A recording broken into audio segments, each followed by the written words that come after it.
네, 여러분 안녕하세요. 로비오트입니다. 9월 한 달간은 라데온 그래픽카드 새로 나온 것 말고는 뭐 딱히 이렇다 할 신제품 출시는 없었습니다. 물론 그래픽카드 새로 나왔다라는 게 엄청나게 큰 이슈이긴 하지만은 실질적으로 시장에 큰 변동을 줄 수 있었다라고 하기에는 7800XT 하나 빼고는 딱히 없었던 부분이기도 하고요.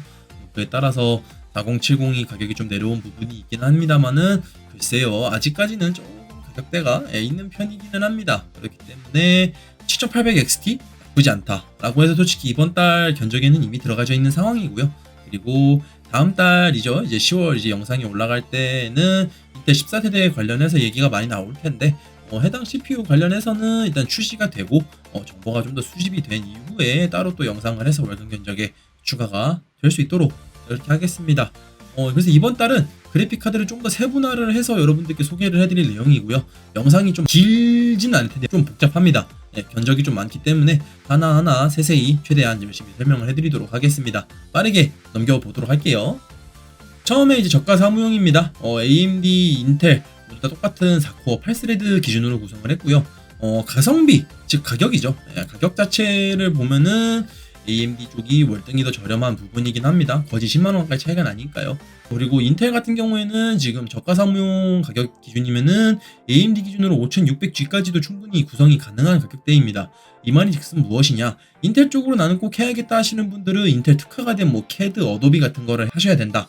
이런 게 아닌 이상은 솔직히 말씀드리면 크게 메리트가 없다라는 부분입니다. 그렇기 때문에 실질적으로 구성을 하신다고 하면은 AMD 쪽이 좀 더 가성비는 좋은 부분이고 실적인 성능 부분에 있어서도 큰 차이는 없는 부분이기 때문에 가격대에 맞춰서 구성을 좀 해주시면 될 것 같아요. 그리고 사용 용도에 따라서. 그리고 당연히 내장 그래픽 성능 자체는 AMD 쪽이 월등히 더 좋은 부분입니다. 저가 사무용도 마찬가지고 고가 사무용도 마찬가지인데 저가 사무용으로만 좀 따지면은 뭐 월등히 차이가 크게 좀 나는 부분이니까 참고를 좀 부탁드리고요. 케이스 같은 경우에 좀 변경이 되기는 했습니다만 큰 차이는 없습니다. 조금 더 가성비 좋은 케이스를 기준으로 해서 구성을 했다라고만 좀 봐주시면 될 것 같습니다. 그리고 인텔 같은 경우에는 메인보드도 에이수스보다는 조금 더 저렴한 에즈락으로 구성을 했어요. 크게 문제가 되는 부분은 없고 구성 자체도 동일합니다. 뭐 모니터 포트 같은 경우에 동일한 구성이기 때문에 큰 차이는 없다라고만 봐주시면 될 것 같고요. 조금 단돈 몇천 원이라도 좀 더 저렴한 케이스와 저렴한 메인보드로 구성을 한 부분이니까 이런 부분을 좀 참고를 해서 봐주셨으면 합니다.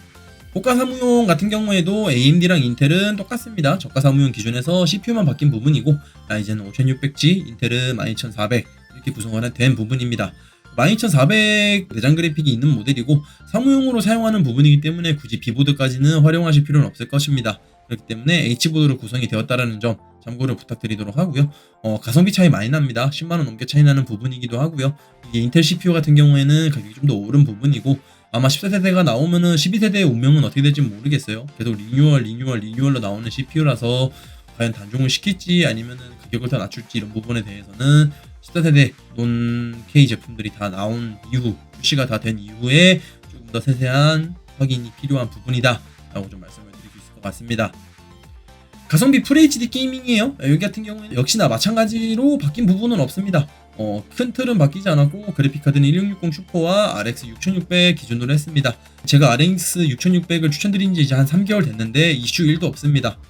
이슈 1도 없고 실질적으로 신제품으로 나가서 드라이버 제대로 깔고 플레이 하시는 분들은 이거로 뭐 플레이가 안 돼요, 뭐 문제가 발생했어요 라고 해서 AS나 이런 문의건이 들어온 거는 한 건도 없었습니다. 그 말이 즉슨 그만큼 안정화가 잘 되어졌다, 따로 구성하시는 게 아니라면 신품 구성에서는 괜찮다 라고 말씀을 드릴 수 있을 것 같고 당연히 그래픽카드 성능 자체는 RX 6600이 GTX 1660 슈퍼 대비해서 월등히 더 좋은 부분입니다. 그러니까 엔비디아 그래픽카드가 성능이 더 잘 나오는 배틀그라운드 그리고 로스트아크 같은 경우에서도 월등히 더 RX 6600의 성능이 더 좋은 부분이에요. 그 말인 즉슨 가성비로 따지면은 지금 1660 슈퍼를 좀 더 저렴한 제품으로 구성을 한 부분이기는 한데 그럼에도 2만원 차이입니다. 2만원 차이면은 충분히 투자할 만한 가치가 있는 제품이라 보시면 되고 난 메이저 그래픽카드 쓰고 싶다, EM텍이라든지 뭐 조텍 아니면 에이수스 이런 거 좀 쓰고 싶다 하시는 분들은 가격을 더 투자를 해야 됩니다. EM텍 같은 경우에는 3만원을 더 추가를 해야 되고 에이수스 같은 경우에는 6만원을 더 투자를 해야 되는 부분이기 때문에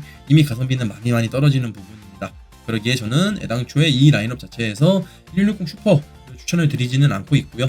일단 당장의 가성비 및 성능에서도 차이가 나는 부분이기 때문에 이런 부분에서는 좀 참고를 해서 봐주셨으면 합니다. 다음번은 이제 FHD 상급 게이밍입니다. 여기 같은 경우에도 그래픽카드를 두 개로 구성을 했어요. RTX 4060과 RX 7600입니다. 이 두 그래픽카드의 가장 큰 차이는 게임에서 발생하는 부분인데, 가장 큰 차이는 난 배틀그라운드 오버워치를 한다, 그러면 엔비디아로 가시면 되고요. 난 그 두 게임보다도 싱글 게임 혹은 트리플 A 게임을 더 자주 한다, MMORPG를 더 자주 한다 라고 하시는 분들은 RX 7600으로 구성을 해주시면 됩니다. 일단 가성비 자체도 RX 7600이 RTX 4060 대비해서는 좀 더 저렴합니다. 3만원이라도 저렴한 부분이기 때문에 참고를 해줬으면 하고요. 파워 쪽에서 조금 더 가성비로 구성을 했습니다. 세이브모스트 다크플래시 제품이 출시된 지 얼마 안 되기는 했는데, 일단 다크플래시 공장 자체가 원래 산업용 파워를 만들던 회사에서 만드는 제품들이라서 안정성도 나쁘지 않은 부분이고요. 두 번째로는 AS 정책 자체가 일단 AS 5년입니다. 5년이고 3년간 새 제품 교환 정책을 가지고 있어요. 이 말인 즉슨 무엇이냐? 기본적으로 퀄리티 자체는 나쁘지 않습니다. 그리고 AS 정책도 나쁘지 않습니다. 저가형 판매를 하고 있는 제품들 기준으로는 상당히 좋은 편에 속한다라고 말씀을 드릴 수 있을 것 같아요. 그래서 조금 더 가성비 좋은 파워로 구성을 했다라는 점만 좀 봐주시면 될 것 같고요. 이 부분에 있어서는 거의 큰 차이는 없는 모델들이고, CPU 관련해서도 거의 동일하게 구성을 했어요. 다만 이제 좀 에즈락으로 변경이 되어 있는데 크게 문제가 없는 메인보드들이에요. 일단은 제가 이 제품들을 추천을 했을 때 문제가 없었던 부분이기 때문에, 이 부분에 있어서 혹시 저한테 피드백을 주실 분들이 있으면은 개인적으로 따로 쪽지를 주시거나 아니면 댓글 남겨주시면은 한번 확인을 해서 피드백을 좀 해드리도록 하겠습니다. 최상급 게이밍입니다. 여기는 RTX 4060 Ti 기반이고 거의 차이가 없습니다. 다만 CPU를 조금 올려서 구성했다라는 점 이외에는 차이가 없고요. 가성비 자체는 130만원 전후로 구성이 된다라고만 봐주시면 될 것 같은데, 여기서 가장 큰 차이점은 인텔 CPU는 가성비가 매우 떨어진다라는 점입니다. 12400F 실질적으로 구성할 거면 DDR4, DDR5 성능 차이가 없기 때문에 DDR4로 가야 되는데, 그럴 거면은 굳이 이미 메리트가 없어요. 그러면 좀 미래를 보고서 나는 DDR5 구성을 하고 싶어야 하시는 분들 13400F를 가셔야 되지만은 가격도 그렇고 성능도 그렇고 7500F 대비해서 좋은 점이 없습니다. 하나 좋죠? 멀티 성능? 약간 2코어 들어가 있으니까 맛보기로 그 정도밖에 없는데, 이거 실질적으로 체감하실 거면은 어도비 계열 영상 편집, 포토샵도 거의 체감상 차이는 없고요. 그 이외의 툴들은 아예 뭐 그냥 체감 차이가 없다라고 보시면 될 것 같은데, 13500 가야 돼요. 그러시면은 13500 가면은 일단 메인보드도 한 체급 올라가야 되는 부분이고, DDR5 강제되고, 쿨러도 당연히 공랭 중급 하나까지는 구성이 돼야 되는 부분이기 때문에 체급 대비 투자 대비해서 얻는 이점은 거의 없다라고만 좀 봐주시면 될 것 같습니다. 가성비 QHD 게이밍입니다. 여기서 일단은 4070을 구성을 했고 AMD도 또 구성을 했는데, 라데온 같은 경우는 7800XT예요. 실질적으로 7800XT가 가성비도 더 좋고 성능도 더 좋은 부분입니다. 딸리는 거 뭐냐? 로스트아크 배틀그라운드 딱 그 두 게임. 그 두 게임을 제외하고는 실질적으로는 라데온이 성능이 더 좋게 나오는 부분이에요. 가성비 자체도 10만원 넘게 차이가 나는 부분이고, 파워도 똑같습니다. 권장 파워 자체가. 그럼 뭐를 구성을 해야겠느냐라고 보면은 10만원 더 저렴한데 10만원이면은 뭐 SSD 용량 하나 더 늘릴 수 있는 거고요. 말 그대로 CPU를 더 좋은 걸 갈 수도 있고, 메인보드 더 좋은 거 해서 미래를 내다볼 수도 있는 부분이기 때문에 메리트는 없습니다. 인텔 그리고 4070 같은 경우에도. 다만 나는 어도비 관련 작업을 해야 된다, 영상 관련 작업을 해야 된다, 아니면 뭐 얼리얼 엔진 써야 된다, 그런 분들은 4070을 강제적으로 가셔야겠지만은, 그 이외에 나는 무조건 게임만 한다라고 하시는 분들은 굳이 가실 필요가 없다 라고만 좀 말씀을 드릴 수 있을 것 같아요. 중급 게이밍입니다. 여기 같은 경우에는 거의 기존과 차이가 없기 때문에 빠르게 넘어갈 것 같은데, 메인보드 그냥 B650MK로 구성을 했어요. B650MK를 구성을 했는데 일단 CPU 쿨러는 가성비로 구성을 했습니다. 이거 같은 경우에는 일부러 그렇게 구성을 했는데, 제가 일부러 왜 이렇게 구성을 했느냐, 저희 이번 영상 올라간 거 하나 있을 겁니다. 7600에 가성비로 세팅해가지고 영상 올린 거 하나 있는데, 이거요 실질적으로 좀 말씀을 드리면은 PBO가 켜져 있습니다. 그렇기 때문에 공랭 대장을 받고도 게임에서 온도가 상당히 높게 나와요. 이 말인 즉슨 B650 가실 거면 언더볼팅 하셔야 돼요. 가성비 쿨러로. 그래서 제가 이걸 보여드리기 위해서 이렇게 구성을 한 건데, 그래야지 200만원 언더로 구성이 되는 부분이에요. 200만원 이상에서 구성을 하실 거면 당연히 쿨러 이거보다 더 좋은 걸 구성을 하셔야 되는 부분이고, 쿨러마스터 620S라든지 PC 쿨러 G6 이런 거로 구성을 해주셔야 됩니다. 나는 근데 꼭 그래도 정말 가성비로 가셔야 된다 하시는 분들은 B650이 아니라 A620M, HDV M+2 있죠, 추천드리는 거, 이런 거를 가주셔야 한다는 부분이고, 메인보드 같은 경우에 인텔은 그대로입니다. 박격포로 구성을 했고 가성비 좋습니다. 아직까지. 근데 인텔 CPU 가격이 좀 올라간 부분이라 전체적인 가격은 조금 올라간 부분이다 라고만 좀 봐주시면 될 것 같습니다.